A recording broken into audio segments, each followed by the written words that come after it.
네, 반갑습니다. 투자의 맥을 정확히 짚어드리는 맥정코치입니다. 자, 대한전선 미친 듯이 오르면서 이 광기의 상승을 보여주다가 오늘은 이제 장중에 10%대 연봉이 떨어진 거죠. 그래서 이 대한전선 시세가 끝이 나는 건 아닌지 이제 걱정하시는 분들이 상당히 많더라고요. 여러분, 제가 어제 이 대한전선 뭐라 말씀을 드렸냐면 제가 보는 이 과열 밴드에 전력주들이 전부 진입을 했다고 했죠. 그리고 이 과열권에 대한 이야기를 했습니다. 현재 구간에서는 언제든지 급락이 존재하기 때문에 현재에 대한 하락을 제가 정확하게 좀 경고를 해드렸었던 거죠. 자, 어제 영상 짧게 한번 보고 오자고요. 주가가 과열이 오면은 이 파란 밴드에 진입을 하게 되는 건데, 밴드에 진입을 하게 되면은 기간 조정이나 가격 조정이 발생이 되는 거죠. 자, 보시면 대한전선도 지금 밴드의 상단을 터치를 했고요. 강원전선은 대장이어서 오히려 돌파가 났습니다, 여러분들. 대원전선 역시도 지금 이 밴드의 상단을 터치를 해준 거예요.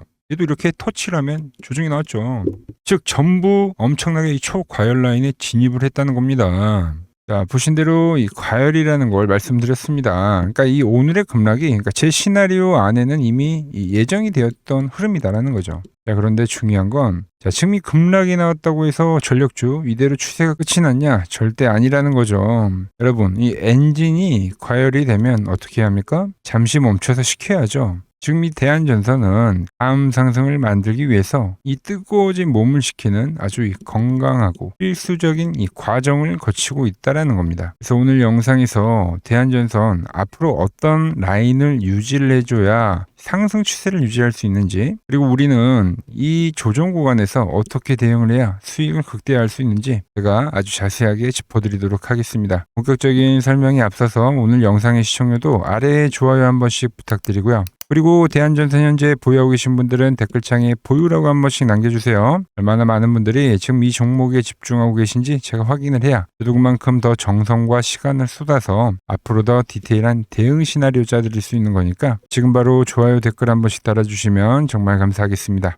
자, 빠르게 설명 이어가서 자, 이 대한전선은 제가 3만원에 대한 돌파도 이야기를 해드렸고, 그리고 2만원 라인대에서부터도 이제 지속적으로 이 전력주들의 상승을 이야기하면서 이제 끌고 왔던 종목인데, 불과 며칠 안 된 사이에 엄청난 급등을 보여주면서 단기간에 어마어마한 수익이 지금 터져 나오고 있는 종목입니다. 그래서 어제는 이 전력주들 전체적인 과열이니까 자, 보시면 대한전선, 대원전선도 마찬가지고요. 일진전기도 마찬가지고, 강원전선은 오늘 거래 정지인데, 그러니까 전체적으로 전력주들이 과열이니까 여기서는 우리가 일부 수익을 챙기는 게 나쁘지 않다, 이 말을 했던 거죠. 자, 여기서 중요한 거는 일부예요, 일부. 왜 제가 전략 매도에 대한 이야기를 아니라 그러니까 일부라고 표현을 했는지. 자, 오늘 이 대한전선 급락이 나왔다고 추세가 끝났냐? 그건 아니란 겁니다. 보시면 제가 보는 이 맥점 분봉은 오늘 어떻습니까? 그러니까 이탈을 했나요, 여러분들? 아니죠. 정확히 지켜냈죠. 우리가 이 대한전선 지금까지 끌고 왔었던 그 이유가 주가가 이 맥점 분봉을 안 깨고 유지를 했기 때문에, 이때도 유지를 했죠. 그러고 나서 각도가 나고, 그러니까 현재도 깨진 게 아니에요, 여러분들. 자, 얘만 그러는 게 아니라 대원전선도 어때요? 오늘 밴드에 터치를 하니까 강하게 이 매수세가 들어오면서 버티고 있더라는 거죠. 제가 항상 강조를 하죠. 자, 과열 밴드에 무조건 터치를 했다고 해서 무조건 죽는 건 아닙니다. 이 밴드를 타고 가는 무시무시한 상승이 나올 때가 있어요. 그런데 여기에는 전제 조건이 딱 하나 붙는다라고 이제 어제 영상에서 말씀드렸죠. 바로 이 맥점 분봉이 이탈이 되지 않는 선에서, 그리고 나서 과열을 만들어야 된다는 겁니다. 그러니까 주가라는 게 계속적으로 수직으로만 갈 수는 없죠. 급등을 했으면 며칠 쉬어가는 국면은 분명히 옵니다. 그래서 여기서도 그러니까 쉬어가는 구간은 나오지만 제가 보는 맥점 분봉을 딱 지키면 며칠 이 에너지를 또 응축을 하면 그때 다시 한번 또 과열, 즉 2차 폭등이 나올 수 있다는 이야기를 해드린 거예요. 자, 앞에 구간에서도 급등을 했다가 과열을 시키고 그리고 나서 다음 상승이 진행이 됐죠. 자, 지금 이 현재 구간도 이 1번의 구간과 쉬어갔던 구간, 그거의 같은 맥락에 그러니까 휴식기라는 거죠, 휴식기. 특히 지금 점점 과열을 만들기 때문에 이 1번은 그래도 꽤 오랜 기간, 거의 7거래일 정도 조정이 나오는데 그거보다 더 짧게 진행이 되는 과열을 시키는 조정의 구간에 딱 진입을 했다는 거예요. 자, 물론 고점 대비 오늘 10% 정도 빠졌기 때문에 아프죠. 하지만 여러분, 정말 이 큰 상승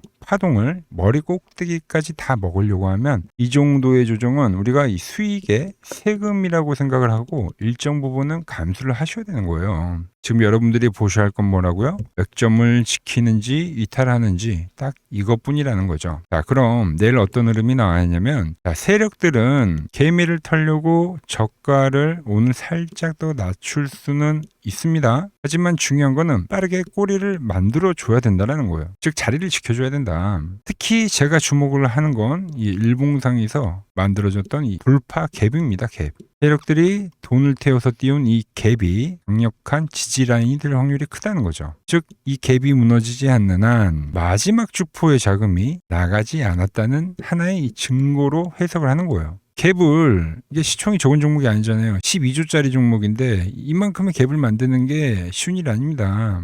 얘들이 뭐 미쳤다고 이 구간에서 돈을 써갖고 갭이란 걸 만들었는데 그냥 이대로 끝나진 않는다는 거예요. 자, 그럼 결론이 어떻게 되냐? 내일 우리가 딱 봐야 될 거는 두 가지예요. 두 가지. 먼저 이 돌파 갭을 지키면서 꼬리를 달아주느냐, 아니면 맥점에 대한 유지가 되느냐. 그래서 이 방향성에 따라서 저도 이제 전량 엑시트를 할지 이제 보유를 할지 판단을 해볼 건데, 내일 이제 장 초반에, 그러니까 시초가가 열리고 나서 살짝 밀리더라도 오늘 종가나 아니면 돌파갭에 대한 이 상단 자리를 빠르게 회복을 하면서 아래 꼬리를 단다. 이때는 여러분들 겁먹지 마시고 이 현재의 비중 유지를 하시면 됩니다. 반대로 거래량이 실리면서 제가 말씀드린 이 맥점 분봉이 완전히 이탈을 하고 회복을 못한다면 그때는 이제 미련 두지 말라는 겁니다. 그때는 엑시트를 해야 된다는 거죠. 자, 수익이라는 건 줄 때 챙기는 것도 실력입니다. 그래서 내일 장 출발하고 나서 유지를 하면은 제가 여러분들에게 유지라고 문자를 보내드릴 거고요. 자, 이탈이 되면 깨졌으니까 수익을 챙기자고 제가 문자를 보내드릴 겁니다. 자, 이 신호 놓치지 않고 받아보실 분들은 지금 이 화면 아래 번호 보이시죠? 010-6518-5019로 맥점이라고 두 글자 남겨주시면 제가 번호 다 저장을 해뒀다가 제가 매도를 할 때 여러분들께도 똑같이 신호가 가게끔 설정을 해둘 겁니다. 제가 어떻게 거래를 하길래 그 고수들이 쟁쟁하던 이 키움증권 영웅전에서도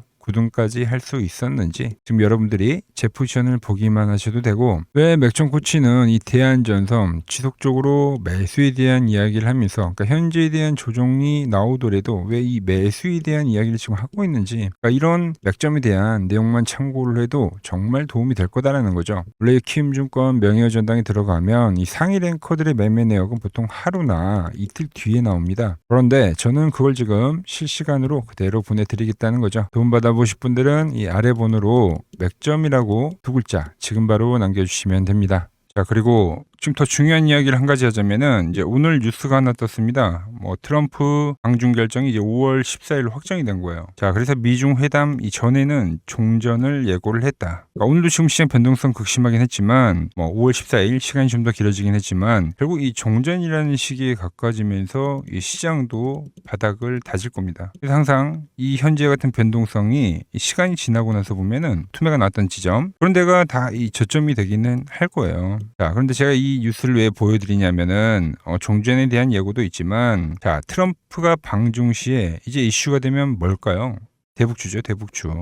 제가 왜 그렇게 생각하는지 말씀드려 볼 테니까 끝까지 집중해 주시기 바랍니다. 여러분들에게 이 도움이 될 수 있는 좀 정보를 말씀을 해드려야 될 것 같은데, 그래서 이 현재 시장에서 우리가 주목해야 할 제가 이 핵심 종목을 하나 가지고 왔습니다. 자, 여러분, 항상 이 시장에서 이러한 이 위기는 분명 존재했습니다. 하지만 그 위기 뒤에는 항상 기회가 뒤따랐다는 거죠. 자, 차트를 보면서 한번 설명을 해드리면, 자, 제가 이 코스닥, 제가 보는 이 맥점 차트로 이 파란 밴드에 터치를 할 때마다 그때마다 이 주도 업종에 대해서 여러분들에게 좀 설명을 해드렸죠. 그래서 이 처음에 800포인트를 넘어가기 전에는 제가 여러분들에게 이 바이오주들의 상승을 이야기했습니다. 자, 보시면은 4개월 전에 이 ABL 바이오라는 종목을 이야기하면서 이 시총 10조가 바로 갑니다 라고 말씀을 드렸죠. 자, ABL 바이오 전일 시가총액이 10조네요. 그러면서 이 지수 상승 시기에 맞춰서 이 ABL 바이오가 12만 원인 게 이 25만 원까지 급등을 한 겁니다. 그죠? 이 파란 밴드에 대한 지지를 이야기를 하면서, 자, 그리고 코스닥이 이 850포인트, 이 두 번째 파란 저점이 찍혔을 때는 그때는 이제 이 로봇주에 대한 이야기를 했습니다. 로봇주. 자, 보시면 이 3개월 전에 여러분들에게 클로봇이라는 종목을 말씀드렸죠. 그때도 이 850포인트에 대한 거를 제가 계속 강조를 해드렸고, 그때 이 클로봇이 이 노란 밴드 이 4만 원일 때 여러분들에게 말씀드렸던 거예요. 그러면서 이 지수가 상승을 하면서 클로봇도 이 8만 원대까지 상승해줬죠. 딱 요때입니다, 요때. 자, 그 뒤에는 제가 이 1000포인트에 대한 돌파를 말씀드리면서 그때 이제 이 우리 기술과 이 한미 반도체, 즉 이 반도체 부품주에 대한 이야기와 이 에너지에 대한 이야기를 했죠. 그러면서 이 한미 반도체는 우리 10만 원 라인에서부터 이 33만 원대까지 급등을 보여줬고, 우리 기술 역시 이 5천 원 라인대부터 수직 상승하면서 벌써 이 2만 5천 원까지 도달을 했습니다. 엄청난 폭등을 만들어냈다는 거죠. 공통점이 뭡니까? 지수의 하락 그 막바지에서는 다음 이 주도주가 생기거나 이 새로운 테마가 형성이 되었다. 이번에도 마찬가지죠. 이번 조정기가 마무리가 되면 나오는 거는 이 새로운 테마와 주도주입니다. 그래서 오늘은 제가 그 이야기를 좀 해보려고 하는 거예요. 자, 저는 이 다음 테마는 여러 테마들이 물론 발생하긴 할 건데, 제가 주목하는 거는 이 대북주입니다. 대북주. 이 대북주는 매번 테마가 형성이 될 때마다 성격이 좀 달랐습니다. 먼저 이 과거에는 이 금강산 관광이 열리면서 이 관광주들로 해서 수급이 엄청나게 발생했고요. 그 다음에는 이 철도에 대한 유라시아죠. 유라시아 철도에 대한 이야기가 나오면서 철도주들이 엄청나게 급등을 했어요. 그리고 이 개성공단이 만들어지니까 이제 거기에 상주에 있는 이 개성공단 관련주들이 아주 난리가 났죠. 매번 발생했던 테마이긴 한데 그때그때마다 성격이 달랐다. 자, 그리고 트럼프와 이 김정은이 18년도에 싱가포르에서 만났죠. 그때는 이 비료주들 그리고 이 모든 섹터들이 전체적으로 상승을 하는 움직임이 나왔습니다. 자, 그런데 이번에 다시 한번 이 대북주에 대한 움직임을 우리가 예의주시해야 된다는 거죠. 자, 이미 시작을 한 종목도 있습니다. 최근에 이 트럼프가 김정은 이야기를 꺼낼 때마다 올라왔던 게 이 코데지 컴바인이죠. 이미 시작을 했고 이 밴드에 대한 지지를 받으면서 이번 투매에서도 밴드에 대한 지지를 받으면서 대장에 대한 역할을 하고 있다. 그런데 제가 이미 올라온 거를 말을 한 사람이 아니죠. 저는 이 이란과에 대한 전쟁이 마무리가 되면서 이 트럼프에 대한 다음 행보는 이 로켓맨을 향해 갈 확률이 지금 매우 크다라고 보고 있습니다. 자, 트럼프 입장에서는 이것보다 정치적으로 이 트럼프에 대한 이미지를 개선할 만한 게 없어요. 여러 가지에 대한 이 시나리오들, 퍼즐들이 맞춰지고 있는데, 그래서 설명을 좀 해드리면 저는 이 대전환의 서막이 지금 현재 열리고 있다고 보고 있습니다. 최근 흐름을 보자고요. 먼저 우리가 볼 수 있는 거는 이 김정은에 대한 전략적 분리를 볼 수 있습니다. 최근에 이 한국은 적이지만 이 미국은 뭐라고요? 이 대화에 대한 상대라고 표현을 했죠.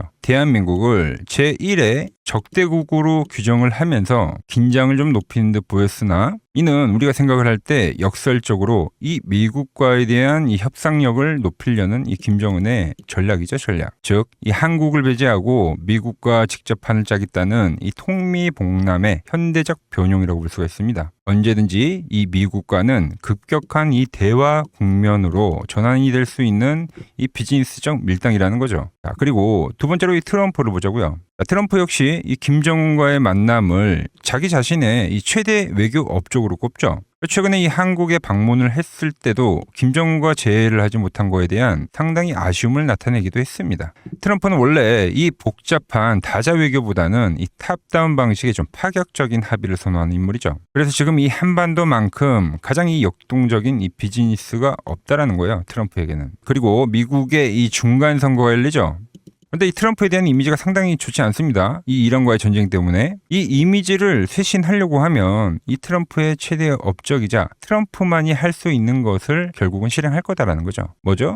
이 로켓맨과의 대화. 이것만 한 게 없다는 겁니다. 우리 정부 역시 이 대북 관계의 갈등 해소는 상당히 오랜 기간 동안 이야기를 해온 겁니다. 현재 이 정부가 강력하게 추진하고 있는 게 뭡니까? 이 기업 밸류업이죠. 그리고 이 MSCI 선진국 지수의 편입이라는 이 목표를 달성하기 위해서라도 이 대북과에 대한 이 리스크에 대한 관리는 무척이나 중요합니다. 자, 사실상 이 국내 증시가 이 저평가, 즉 이 코리아 디스카운트의 가장 근본적인 원인이 뭡니까? 바로 이 북한과의 지정학적 리스크죠. 이게 해결이 돼야지만 이 증시 전체가 리밸류에이션이 일어나기 때문에 여야 막론하고 이 대북과의 관계를 이 해결해야 되는 숙제와 같은 거다라는 거죠. 그리고 과거 이 짐 로저스라는 세계적인 투자 건물이죠. 짐 로저스가 강조를 했던 게 뭡니까? 자기의 이 전 재산을 걸 가치가 있는 이 마지막 기회라는 단어를 쓰면서 이 북한에 대한 이야기를 했죠. 그때 이 짐 로저스가 강조를 했던 거는 우리나라와의 이 통일론이 아닙니다. 이 개방에 대한 파급력에 집중을 한 거죠. 자, 생각을 해보세요. 가장 이 폐쇄적인 국가가 북한인데 이 북한이 열릴 때 발생하는 이 에너지에 대한 그 총량, 그거를 이 짐 로저스가 이야기를 했던 겁니다. 자, 현재 대북주는 이 단순한 이 정치적 테마를 넘어서 지금 이 글로벌 리더들에 대한 이 의지, 그리고 이 물류혁명에 대한 혁명, 특히 이 자본에 대한 논리가 맞물리는 상당히 변곡점에 와 있다. 주식이란 건 그렇습니다. 언제 가장 파급력이 있습니까? 없던 게 발생하면 그 파급력이 상당히 강력하죠. 가장 어두울 때 해 뜨기 직전이라는 말처럼 현재 이 냉기류들 있죠. 이걸 역설적으로 생각을 하면 이 개방에 대한 그 파도가 밀려오기 전에 이 썰물일 수가 있다는 이야기입니다. 그래서 이미 제가 보고 있는 종목에서는 이미 현재 상황에 맞게 이 수급들이 붙고 있더라. 그런데 제 영상을 꾸준히 봐오셨던 분들은 아시겠지만 제가 이 주말에 이 히든 종목으로 말씀을 드렸던 종목들 상당히 많이 있죠. 자, 엑시콘 밴드에 왔을 때 말씀드렸던 게 벌써 이 34,000원까지 상승을 해줬고요. 그리고 이 증권주에 대한 상승을 이야기하면서 삼성증권 역시 7만원대에서부터 이 12만원까지 일찍 상승을 해줬죠. 거기에 이 전력에 대한 이야기를 하면서 이 일진전기 역시 최근에 계속적으로 우상향을 해주고 있고, 그리고 이 전쟁에 대한 이야기를 하면서 홍보석유까지도 엄청난 지금 폭등세를 보여줬습니다. 현재 보면 그 모든 그 시나리오들이 맞아떨어지면서 시세를 보여줬다는 거죠. 자, 그런데 최근에 이제 제가 이 페노샹과 이 대한해운, 해운주에 대한 이야기도 좀 해드렸어요. 대한해운은 단기간에 이 50%가 상승을 해줬고 페노션 역시 30%가 넘게 상승을 해줬습니다. 그런데 이제 너무 많은 분들에게 제가 이 오픈을 해버리다 보니까 지금 현재와 같이 이렇게 수급이 꼬이더라는 거죠. 아니, 제가 이 좋은 마음에서 공유를 해드리고 있는 건데 벌써 이 악성 매물들이 생기고 있다는 거예요. 그래서 이번 종목은 제가 이 오픈을 하지는 않겠습니다. 이 대북주라는 힌트는 제가 드리겠지만 조용히 먹겠다는 거죠. 자, 단 저에게 문자를 보내주신 분들에게는 제가 이 부분을 오픈해드리도록 할 겁니다. 저도 이 시나리오를 정말 이 오랜 시간 추적 관찰해온 만큼 정말 이 잘 따라오실 수 있는 분들에게만 드리는 게 맞다는 거죠. 그래서 제가 이 준비해놓은 대북주 관련된 이 자료, 그리고 시나리오, 그리고 이 종목을 받아보실 분들은 이 아래 번호로 이렇게 맥점이라고 두 글자 남겨주시면은 제가 보는 이 핵심 종목, 우리가 어느 구간에서 이 매집을 해가야 되는지, 그리고 어느 구간까지 우리가 끌고 가야 되는지 이 시나리오까지 아주 자세하게 말씀드리도록 하겠습니다. 아시겠죠? 자, 현재 시장 너무 힘들다고 지쳐 계시 마시고 매번 시장은 이 위기 뒤에 기회를 줬듯이 분명 이번 시장 역시도 이 위기회라는 말을 좀 머릿속에 새기면서 제가 준비한 종목 받아보시고 힘내시기 바랍니다. 오늘 제가 준비한 내용은 여기까지고 여기서 마무리하도록 하겠습니다. 아직 구독과 좋아요 누르지 않으셨다면 오늘만큼은 꼭 한 번씩 눌러주시고 저는 더 좋은 정보 들고 내일 인사드리도록 하겠습니다.